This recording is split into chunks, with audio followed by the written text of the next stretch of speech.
నమస్తే, welcome to Magna TV. నేను Aditya. AR Rahman అన్న, ఆయన సంగీతం అన్న ఇష్టపడని వాళ్ళంటూ ఎవరూ ఉండరు. మరి ఆయన వ్యక్తిగత విషయం అయితే ఒక అంశం 2 రోజుల నుంచి సోషల్ మీడియా వేదికగా బలంగా వినిపిస్తుంది. అది కూడా 29 సంవత్సరాల వైవాహిక జీవితానికి స్వస్తి పలుకుతున్నట్టు ఆయన భార్య అఫీషియల్గా అనౌన్స్ చేయడం జరిగింది. మరి అసలు ఈ అంశాన్ని ఇప్పుడు ప్రజలు రకరకాలుగా కోణాల్లో ఆలోచిస్తూ ఉన్నారు. మరి వాస్తవం ఏంటో తెలుసుకునే ప్రయత్నం చేద్దాం. ప్రస్తుతానికి మనతో పాటు స్టూడియోలో ఉన్నారు ప్రముఖ పొలిటికల్ అనలిస్ట్ అండ్ సామాజిక విశ్లేషకులు శివరామ్ గారు ఉన్నారు. సార్ అడిగి మరిన్ని విషయాలు తెలుసుకుందాం. సార్ నమస్కారం. సార్, ఏఆర్ రెహమాన్ అన్న, ఆయన సంగీతం అన్న ప్రతి ఒక్కరు ఇష్టపడతారు. బేసిక్గా చెప్పాలంటే ఆ జోన్లో ఉన్న వాళ్ళకి ఆయన వ్యక్తిత్వం కూడా చాలా ఇష్టపడుతూ ఉంటారు.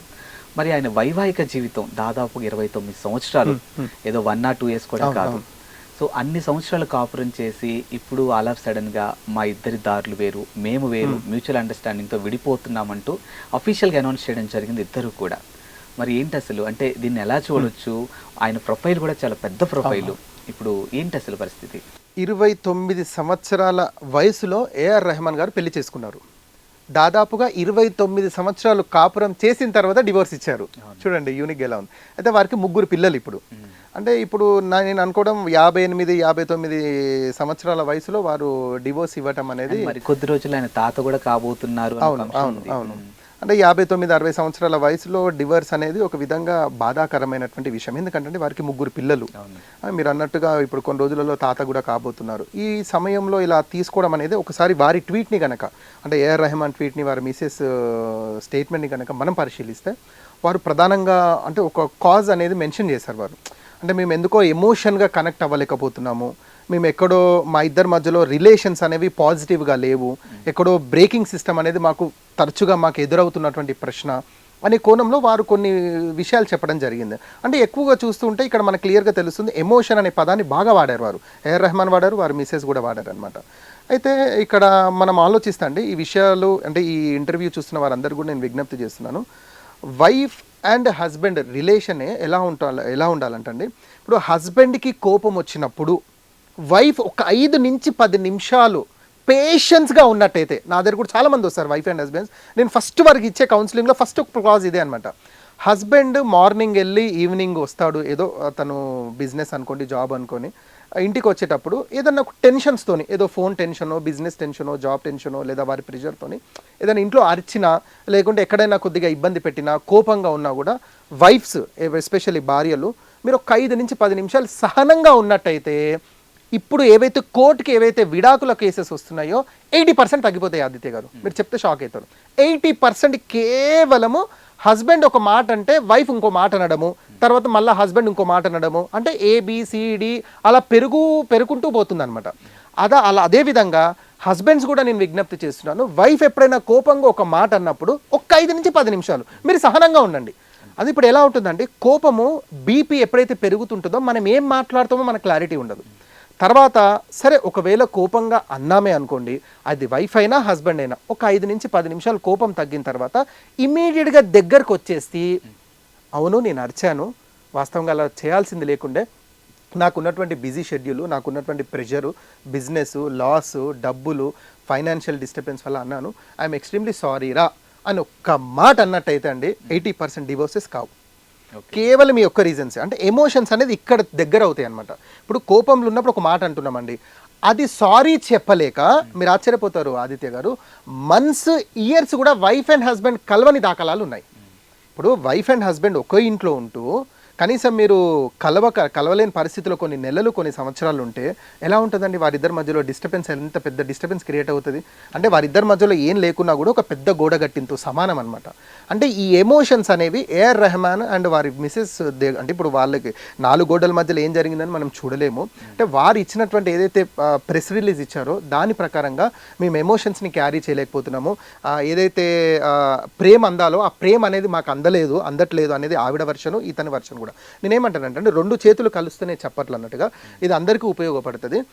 భార్యాభర్తల బంధం ఏదైతే తల్లిదండ్రుల సంబంధం ఉందో అండి, మనం ఒక 20-25 సంవత్సరాల వరకు మన తల్లిదండ్రుల ఆధీనంలో ఉంటాం. ఎప్పుడైతే పెళ్ళైన తర్వాత మనం భార్య ఆధీనంలోకి వెళ్ళిపోతాం. అంటే మళ్ళీ మనం ఒక 60-70-80 సంవత్సరాల వరకు మనం భార్యతోనే జీవితాన్ని గడపడం. అంటే మెజారిటీ చూసుకుంటే 75% మనది రిలేషన్ భార్యతోనే ఉంటుంది, అదే రిలేషన్ భార్య భర్తతోనే ఉంటుంది. కాబట్టి వీరి రిలేషన్ ఎంత స్ట్రాంగ్ ఉంటే సొసైటీకి మనం అంత మంచి మెసేజ్ ఇచ్చిన వారు అవుతాం. అయితే ఈ రిలేషన్స్ ఎందుకు స్ట్రాంగ్ ఉండట్లేవంటే నేను ఇంతకుముందు చెప్పినట్టుగా కోపము, ఈగోసు, యాటిట్యూడ్స్, అంటే నీకంటే నేనెక్కువ అనే అహంకారం ఎప్పుడైతే మనిషిలో వస్తుందండి, అంటే నువ్వు ఏం సంపాదిస్తున్నావు, నువ్వు 10,000 అయితే నేను 15,000 సంపాదిస్తున్నాను అనే అహంకారం భార్యలో రావటం, అదే అహంకారం భర్తలో రావటము, నువ్వు ఏం కట్నం తీసుకొచ్చేసావు, నువ్వు నా దృష్టిలో అసలు నేను ఏదో ఎక్స్పెక్టేషన్స్లో ఉన్నాను, నువ్వు వేస్ట్ అని ఆమెని కిందిగా అంటే తక్కువ చేసి చూడటము. ఈ కోణంలో ఎప్పుడైతే భార్య భర్తలు ఈ విధంగా వెళ్తారో రిలేషన్స్ అనేవి ఉండవండి. ఎందుకంటే మీరు ఇప్పుడు ఇందాక ఒక మాట అన్నారు స్టార్టింగ్ క్వశ్చన్లో, 29 సంవత్సరాల కాపురంలో వారు ఇప్పుడు ఈ డిసిషన్ తీసుకున్నారంటే 29 సంవత్సరాలలో వారు ఎన్ని రోజులు మంచిగా ఉన్నారు, ఎన్ని రోజులు వాళ్ళ ఇద్దరి మధ్యలో డిస్టర్బెన్స్ అనేది వారిద్దరికే తెలుసది. అంటే అది ఎన్ని రోజులు వీళ్ళు అంటే వాళ్ళు అంటే సరే ఇంకేమన్నా ముందుకు మంచి జరుగుతుందేమో, ఇతను చూడొచ్చేమో అతను చూడొచ్చేమో, కానీ వాళ్ళిద్దరి మధ్యలో అండర్స్టాండింగ్ లేదు. అయితే నేనేమంటానంటే ఇప్పుడు ఏఆర్ రెహమాన్ అనుకుంటే వారు ముస్లిమ్స్ కాబట్టి, అంటే నేను వారి లాంగ్వేజ్లోనే చెప్పాలనుకుంటే ఇప్పుడు మీకంటే ఒక మాన్యువల్ ఉంది, ఖురాన్ అనే మాన్యువల్ ఉంది. ఇప్పుడు ఖురాన్ అంటేనే మీనింగ్ మన ఆదిత్య గారు చదివే పుస్తకము అని మీనింగ్ ఉంటుంది. ఎందుకంటే నేను రీసెర్చ్ చేస్తాను కాబట్టి చెప్తాను. అంటే చదివే పుస్తకమే మీనింగ్, అంటే దాని మీనింగ్ అంతే. మీరు గూగుల్ ఓపెన్ చేసి what is the meaning of Quran అనండి, అంటే మాటి మాటికి చదివే పుస్తకాన్ని ఖురాన్ అంటారు. అంటే అరబీలో అది ఖురాన్ అంటారు, తెలుగులో మాటి మాటికి చదివే పుస్తకం. అసలు ఆ పుస్తకంలో ఏముంది, ఇప్పుడు మీకు అది మాన్యువల్ గైడ్, అది మీరు అది తీసి చదవాలి. అందులో క్లియర్గా ఉంటుంది రిలేషన్స్ ఏంటి, మీరు రిలేషన్స్ని ఎలా కాపాడుకోవాలి, దేవుడు మీ నుంచి ఏం ఆశిస్తున్నాడు అనేది ఖురాన్లో క్లియర్గా ఉంది మాన్యువల్. దేవుడు క్లియర్గా ఉంటుందండి ఏం ఆశిస్తున్నాడు, మీరు కేవలం మీ నుంచి ఆశించేది బంధుత్వ సంబంధాలు తెగదింపులు చేసుకోకండి అని ఒక వాక్యం ఉంటుందండి ఖురాన్లో. అందులో భార్యాభర్తల రిలేషన్ చెప్తాడు, తల్లిదండ్రుల రిలేషన్ చెప్తాడు, ఇరుగు పొరుగు వాడి రిలేషన్స్ ఉంటాయి అన్నమాట. తర్వాత దూరపు బంధువులు, దగ్గరి బంధువుల రిలేషన్స్, ఇలా రిలేషన్స్ గురించి కనీసం లేదు లేదన్న ఒక 10-15 వర్సెస్ ఉంటాయి. ఈ వర్సెస్ని కనుక మీరు చదువుంటే ఈ ప్రాబ్లం కొని తెచ్చుకునేవారు కారు అంటున్నారు. ఎందుకంటే సార్ నేను ఇంతకుముందు కూడా చెప్పినట్టుగా మన మాన్యువల్ బుక్ని దూరం పెట్టేశాం. నా ఇష్టం వచ్చినట్టుగా బ్రతుకుతా అంటే ఇప్పుడు దేవుడు మనల్ని పుట్టించాడు, మన మైండ్ సెట్ ఏంటి, మీ ఏ టైంలో వీడు ఏ డిసిషన్ తీసుకుంటాడనేది దేవుడికి తెలుసు. అందుకే దేవుడు ముందుగానే మనకు ఒక మాన్యువల్స్ ఇచ్చాడు. వేరే సబ్జెక్టు తర్వాత డిస్కస్ చేద్దాం, ఏ మాన్యువల్ కరెక్టు ఏ మాన్యువల్ తప్పు, ఇదేంటి అది మనిషి రాశాడు దేవుడు రాశాడు తర్వాత విషయం, అది ఇప్పుడు వద్దు, దాని లోతుకి వెళ్ళాల్సిన అవసరం లేదు. ఇప్పుడైతే అందరూ నమ్మేదేంటి, అసలు మనము ఒక వైదికునిగా ఒక హిందువుగా నాకంటూ కొన్ని ధర్మ గ్రంథాలు ఉన్నాయి, అలాగే ముస్లింకి ఖురాన్ ఉంది, అలాగే క్రిస్టియన్కి బైబిల్ ఉంది, ఇలా ఎవరికైతే డిస్టర్బెన్స్ లేదు కదండి. కాబట్టి నేను రెహమాన్ గారిని కూడా అంటే వారికి నేను ఒక అప్పీల్ ఏంటంటే ఒకసారి మీరు ఖురాన్ గ్రంథాన్ని చదివినట్టయితే అందులో రిలేషన్స్ గురించి క్లియర్గా ఉన్నాయి. ఇప్పుడు వారి ప్రవక్త అంటే మొహమ్మద్ ప్రవక్త టీచింగ్స్ ఉన్నాయి. ఇప్పుడు వారి టీచింగ్స్ ఏంటి, అంటే నువ్వు ఏదైతే ఇష్టపడతావో నీ పొరుగువాడు కూడా అదే ఇష్టపడు అని ఒక టీచింగ్ ఉంది. ఇప్పుడు నువ్వు ఏదైతే ఇష్టపడతావో నీ పొరుగువాడికి అదే ఇష్టపడన్నప్పుడు నీ భార్య విషయంలో ఇంకా నువ్వు ఎంత ఇలా ఇష్టపడాలా. ఇప్పుడు నీ నోటి వల్ల నీ చేతి వల్ల పొరుగువాడు అశాంతి కలిగితే, పొరుగువాడు అన్నారు అక్కడ మొహమ్మద్ ప్రవక్త టీచింగ్స్ ఏంటంటే పొరుగు ముస్లిం అనలేదు, వాడు ముస్లిమే కాదు అని ఒక టీచింగ్, ప్రవక్త టీచింగ్. ఇది ప్రతి ఒక్క ముస్లిం నమ్ముతాడు. ఇది నేను ఛాలెంజ్ చేస్తున్నాను, ఇది ఎవరైతే ఇస్లామిక్ స్కాలర్స్ ఉన్నారో నేను వారికి ఛాలెంజ్ చేస్తున్నాను, ఇది లేదని ప్రూవ్ చేయండి. అలాంటప్పుడు నీ నోటి చేతు ద్వారా పొరుగువాడు అశాంతి కలిగితేనే వాడు ముస్లిం కాదని చెప్పినటువంటి మొహమ్మద్ ప్రవక్త టీచింగ్స్, మరి నీ భార్య విషయంలో నువ్వు ఎలా ఉండాలండి, అంటే భార్యని ఇంకెంత బాగా చూసుకోవాలా. పొరుగువాడే అశాంతి కలిగితే ముస్లిం కాదంటే భార్య అశాంతి కలుగుతుంది నీ వల్ల, అలాంటప్పుడు నువ్వు భార్యని ఇంకెంత బాగా చూసుకోవాలా.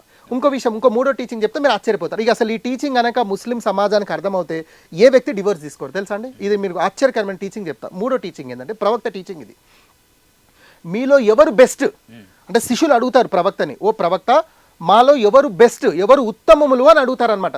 అక్కడ ఉన్నటువంటి శిష్యులు ప్రవక్త ఏమంటారంటే మీ భార్య దృష్టిలో ఎవరైతే ఉత్తమములో వారే దేవుడి దృష్టిలో కూడా బెస్ట్ అని చెప్తారు. ఇది ఎంత పెద్ద విషయం అండి. అంటే భార్య దృష్టిలో ఎవరైతే బెస్టో వారే దేవుడి దృష్టిలో కూడా బెస్ట్. అలాంటప్పుడు ఎవరైతే డివర్స్ తీసుకున్నారో భార్యాభర్తల రిలేషన్స్ డిస్టర్బ్ అయ్యాయి కదండి, అలాంటప్పుడు మీరు బెస్ట్ దేవుడి దృష్టిలో బెస్ట్ ఎలా అవుతున్నారు అంటే అదే మనం మాన్యువల్కి దూరం అయిపోయి ఎప్పుడైతే మనము ఈ ఇహలోకానికి దగ్గర అవుతామో మనకు రిలేషన్స్ వాల్యూ అనేది మిస్ అయ్యేది. అసలు నేను ఏమంటానండి, ధర్మం ఏంటండి, మానవత్వాన్ని నేర్పించడానికే ధర్మం వచ్చింది ఆదిత్య గారు. ఆ మానవత్వానికి దూరం అయిపోయాం మనుషులం. సరే, ఇది వేరే సబ్జెక్టు, మనం వేరే కోణంలో మాట్లాడదాం. ప్రస్తుతానికి అయితే ఏఆర్ రెహమాన్ విషయంలో నేను ఇచ్చిన కన్క్లూజన్ కాబట్టి వారు ఆ టీచింగ్స్కి దూరం అయిపోయారు, రిలేషన్స్కి దూరం అయిపోయారు, ఎంతసేపు మెంటల్గా అలోన్ అనే ఫీలింగ్లో వెళ్ళిపోయారు, ప్రేమలు అనేవి మిస్ అయిపోయాయి. కాబట్టి ఇకనైనా భార్యాభర్తలు అందరూ, హిందూస్ అయినా ముస్లిమ్స్ అయినా క్రిస్టియన్, ఒక అప్పీల్ చేస్తున్నాను, ఇప్పటికైనా కలిసి ఉండండి. ఈగో యాటిట్యూడ్స్ అనేది పక్కన పెట్టండి. భార్య విషయంలో మీరు ఒక 10 మెట్లు దిగండి, భార్య మీ విషయంలో 100 మెట్లు దిగుతుంది. ఓకే, ఇది నేను మెసేజ్ ఇవ్వాలనుకుంటున్నాను. అండ్ సార్, ఎలాగో టాపిక్ వచ్చింది కాబట్టి ఇది అవుట్ ఆఫ్ సిలబస్ అని నాకు కూడా తెలుసు. బట్ ప్రస్తుతం సమాజంలో చాలామంది ఫేస్ చేస్తున్నటువంటి సిచ్యువేషన్, మీరు ఇందాకల టాపిక్లో అన్నట్టు భార్యాభర్తలు ఒకే ఇంట్లో కలిసి ఉంటారు, కానీ కొన్ని నెలల పాటు, కొన్ని సంవత్సరాల పాటు ఇద్దరు కలవకుండా దూరంగా ఉంటారు. బేసిక్గా ఈగోలు, యాటిట్యూడ్ల వల్ల అయి ఉండొచ్చు. మేబీ ఈ టెక్నాలజీ పెరగటం, ఈ స్ట్రెస్ లైఫ్ ఇదంతా కావచ్చు. పర్టికులర్గా భార్యాభర్తల మధ్య ఆ రిలేషన్ అనేది ఫిజికల్ నీడ్ కూడా ఎంతవరకు వాళ్ళ రిలేషన్ బాండింగ్ ఎక్కువ పెంచుతుంది? మంచి ప్రశ్న వేశారండి. ఈ విషయము ప్రజలు కూడా చాలా జాగ్రత్తగా ఆలోచించాలని నేను విజ్ఞప్తి చేసిన, ఎస్పెషల్లీ కపుల్స్. చూడండి, సెక్స్ అనేది ఒక బలహీనత, అది తప్పు కాదండి. జనరల్ సెక్స్ అనగానే తప్పు కోణంలో చూస్తారు. ఇప్పుడు ఆకలి, నిద్ర, దాహము, ఇది బలహీనతలు కాదండి. మనిషి బ్రతకడానికి ఇది బలహీనతనే కదా, మనిషి ఖచ్చితంగా నీడ్. అలాగే సెక్స్ కూడా నీడే. కానీ దేవుడు ఏం చేశారంటే, ఇదే సెక్స్ని మీరు ఒక రైట్ వేలో, అంటే పెళ్ళి అనే ఒక బంధంలో భార్యాభర్తలు మీరు ఈ విధంగా తీర్చుకోండి అని ఒక ప్రొవిజన్ ఇచ్చారు. ఇప్పుడు కేవలం మనుషులకే ఇచ్చారా? కాదు, భూమి ఆకాశం అంటే ఒక పేరు కనిపిస్తుంది ఇక్కడ, మేల్ ఫీమేల్ ఒక పేరు కనిపిస్తుంది. మీరు ఎనిమల్స్లో చూసుకున్న పేరు ఉంటుంది, పక్షుల్లో చూసుకున్న పేరు ఉంటుంది, ఇలాగ మీరు సృష్టిలో చూసుకున్న పేరు, అంటే ఎక్కడ చూసుకున్న పేరు. ఇవేందో చూడండి, పగలు అంటే ఏంటి, రాత్రి అంటే ఎక్కడ చూసుకున్నా మనకు పేరు అనేది కనిపిస్తుంది. అయితే ఎక్కువ శాతం కూడా అంటే విడాకులకు వెళ్ళడానికి, లేదా వీళ్ళు స్ట్రెస్కి వెళ్ళడానికి, ఈగో యాటిట్యూడ్స్కి వెళ్ళడానికి కారణం కూడా నా రీసెర్చ్లో చెప్తున్నా సెక్స్ అనేది ఒకటి చెప్పగలుగుతా. అంటే వారానికి సైంటిఫికల్గా కూడా నేను వైఫ్ అండ్ హస్బెండ్స్కి, కపుల్స్కి విజ్ఞప్తి చెప్తున్నా మ్యాగ్నా టీవీ ద్వారా. ఇది సిగ్గుపడాల్సిన విషయం కాదు, నా రీసెర్చ్ విషయాలు మీకు చెప్తున్నాను. వారానికి హ్యాపీగా 4 times అయినా మినిమం వైఫ్ అండ్ హస్బెండ్ సెక్స్లో పాల్గొనాలి. అప్పుడే వాళ్ళిద్దరి మధ్యలో ఉన్న దూరం పోతుంది, ప్రేమ అనేది పెరుగుతుంది. Serial number 1. సీరియల్ నెంబర్ 2, వారానికి 4 సార్లు కలవాలి. అంటే ఏ రోజు అయితే మీరు దెబ్బలాడుకుంటారో, అంటే మార్నింగ్ తిట్టుకుంటారు, కొట్టుకుంటారు, కానీ నైట్ మర్చిపోవాలా, మళ్ళీ తెల్లారి నెక్స్ట్ డే మార్నింగ్ అది గుర్తుపెట్టుకోదు ఇంకా. అప్పుడైతేనే మీరు హ్యాపీ లైఫ్ అనేది ముందుకు తీసుకెళ్తారు. ఇప్పుడు ఎవరైతే ఇప్పుడు హ్యాపీ లైఫ్ బతుకుతున్నారో మన ఆదిత్య గారు, వారు మనుషులే కదండి, వారేం వేరే గ్రహం నుంచి రాలేగా, వారికి 10 చేతులు 10 కాళ్ళు లేవు కదా, మరి వాళ్ళు ఎలా బ్రతుకుతున్నారండి?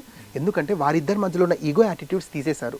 వాళ్ళ సెక్షువల్, నేను ఎప్పుడైతే ఏ కపుల్లో అయినా, ఎనీ కపుల్, క్రిస్టియన్, హిందూ, ముస్లిం, ఎనీ కపుల్లో సెక్షువల్ లైఫ్ బాగుంటే వారి మెంటల్ హెల్త్ బాగుంటుంది, వారి ఇంకా ఏదైతే వారి ఎక్స్ట్రా లైఫ్ ఉందో అది సిస్టమేటిక్గా నడుస్తుంది.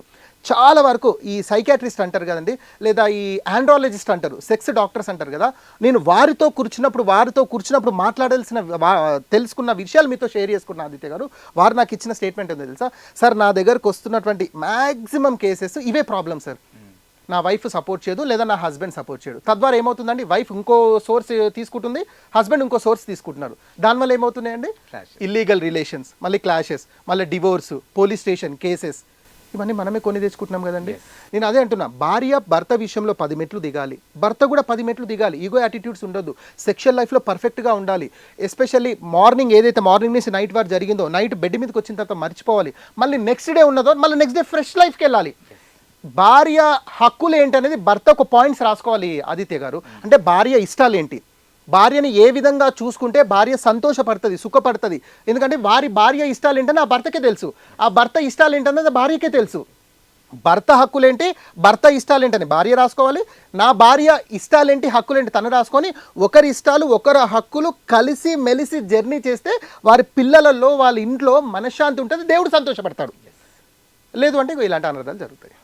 Thank you sir. వెల్కమ్ అండి.